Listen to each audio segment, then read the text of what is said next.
our dough has been chilled, when we dust our table, all right, we're gonna kind of shoot it out.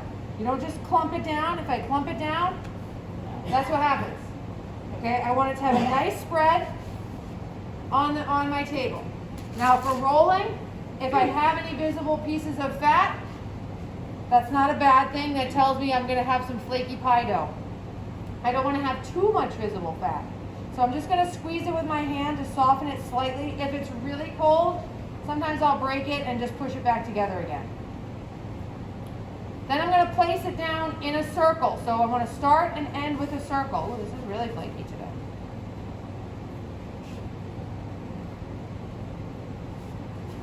Putting that on top of my floured surface and flouring it again. Pressing it down in an even layer to start so that I have even rolling. If I have a big ball or a misshapen piece, it's not gonna roll evenly. Now here we're gonna use a stick pin, okay, a nice straight pin. You can use a rolling pin if you have one, okay? With the rolling pin, it requires a little bit more control because as you roll, okay, my shoulders, my biceps dig into the pie dough.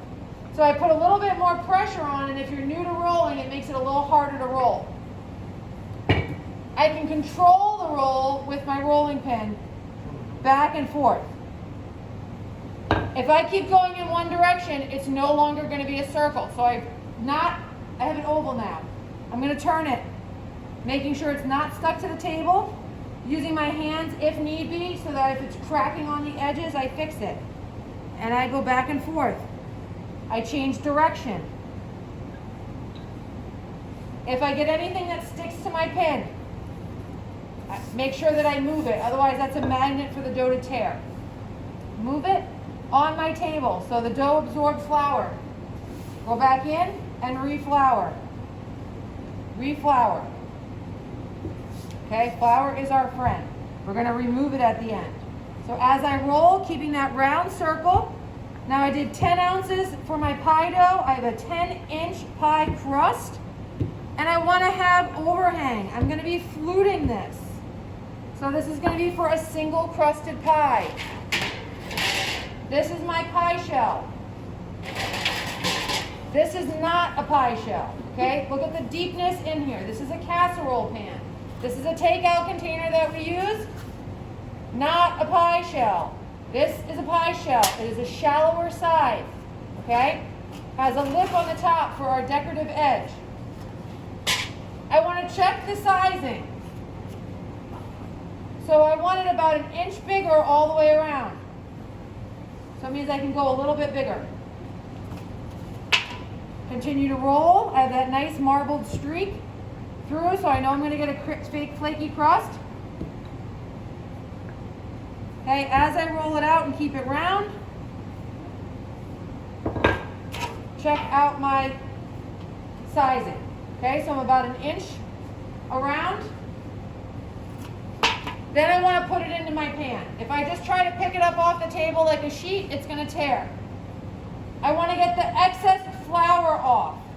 So I'm going to brush with my bench brush all the flour off. That's why we have a bench brush. I'm going to fold it in half, all the way in half, and I'm going to get all that excess flour off. Keeping it nice and tender, otherwise the flour is going to dry out. I'm going to fold it in half again. So I have a quarter. If I need to, dust it. I'm going to flip it over, dust it. So now I have all the flour off of it. In my clean area, I'm going to place my pan, place the corner or that center point in the middle of the pan, and then I'm going to unfold it. So once I unfold it, I'm going to seat my pie crust. If I just push it down, I'm stretching the dough. The dough is going to have a tendency to shrink when it goes into the oven. So I'm going to lift, and I'm going to place it in the pan. So I lift, and I place it. But I don't want any air pockets here. Air pockets will lead to that soggy bottom where your filling will soak through it. Okay? So I do that. Now at this point I have two options. Actually three. Okay? I can leave the overhang if I'm making a fruit pie where I'm putting a double crust on it. We're not doing that today.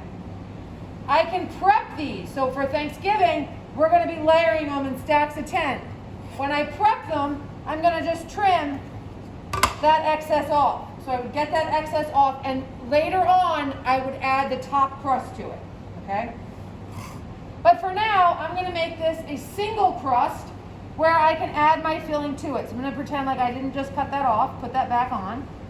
Okay, I'm going to fold my edge underneath. So I want to just create a little bit of a ridge on the top of my shell. I don't want to go inside, so I'm not pushing it down into the pan, and I'm not pushing it over the pan. Okay, I don't want to push it over the pan.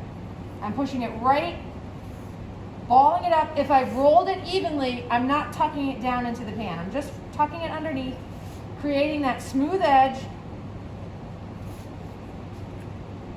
and pinching it together.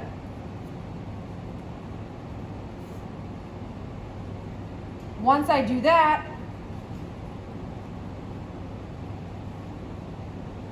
if I had any parts that were maybe uneven, I could take a little bit, if I had scrap dough, and remove it, add it to one side or the other. It's kind of just like Play-Doh.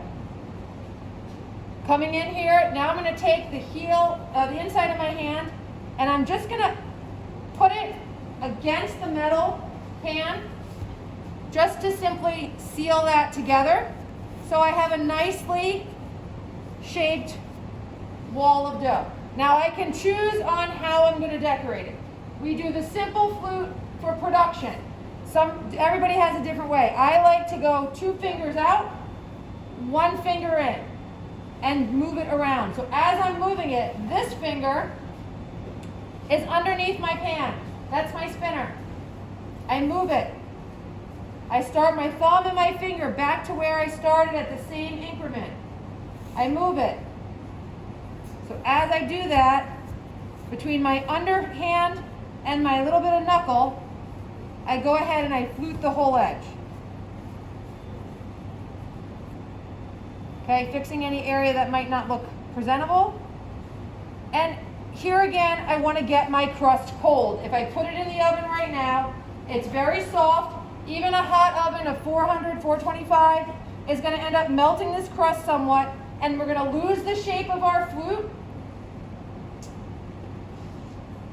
And all that time that we spent into making it decorative is going to be wasted, okay? There are different applications. You could simply nudge it like that and create a pointed flute. We don't do that here. We keep this standard flute, all right? You could take some type of a decorative edge if you wanted to.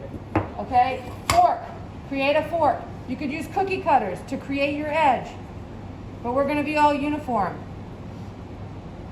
Okay, now here, if I want to blind bake it, we need to weight it down. Okay, some people will poke the crust first. That allows the steam up. We don't do that here. We're simply going to take another pie pan and place it on top, and then we're going to turn it upside down on a sheet pan in the oven. By turning it upside down, if we start to get any shrinking, instead of it shrinking into the crust, we're going to shrink down and leave a hollow cavity. So when we come out, our pie crust finished should look like that. Easy, right?